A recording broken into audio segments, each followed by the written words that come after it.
Well, we've now had the verdict, so it's been a couple of days. Yeah.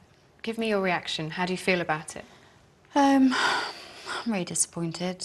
Didn't really expect it to go that way. But I think we had a judge that didn't understand the case and didn't look at everything. It feels like the judge just read what was written in the media and took on their narrative bias. I mean, the judge said that your evidence was implausible and that Coleen's evidence was truthful and honest. Do you think that's fair?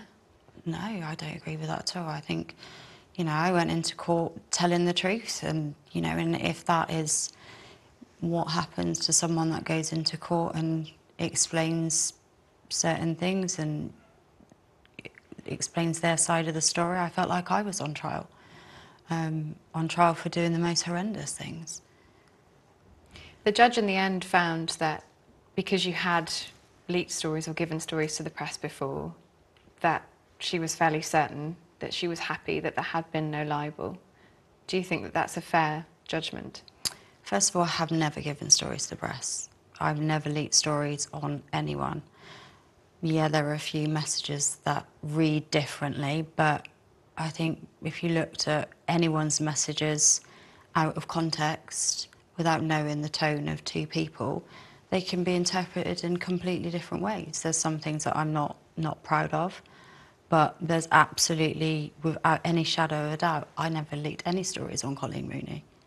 But there was a story that came up about Peter Andre, for example, during the trial. Yeah. That was an example of a story that you had given to the press. But I didn't leak that. That was a story that I put my name to, and it was something that I deeply regret and I'm deeply ashamed of, but it was so long ago. You know, life for me was so different then, and I tried to explain the situation in which that came up, and you know, I just think that was wrong for him to have brought into that situation. He had nothing to do with it. That had nothing to do with what I was accused of. Do you feel like you've been made out as the villain in this case, and that ultimately this was maybe even trial by media? You've spoken about the fact that there were lots of negative headlines about you and the fact that you believe the judge didn't treat this case fairly. Yeah, I definitely feel like I was made out to be the bad guy. Everyone, you know, has to be painted in certain lights, and, you know, unfortunately I took the character of the villain in this. Do you think Coleen Rooney should share some of the blame?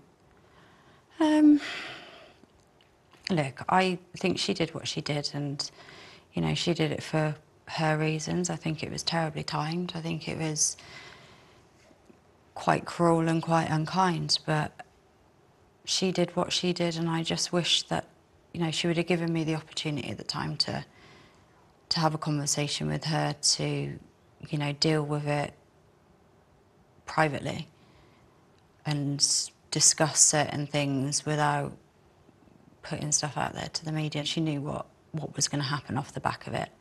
And it's just such a shame that she didn't, but I hold no malice towards her or ill feeling or anything like that. Have you spoken to her since the verdict?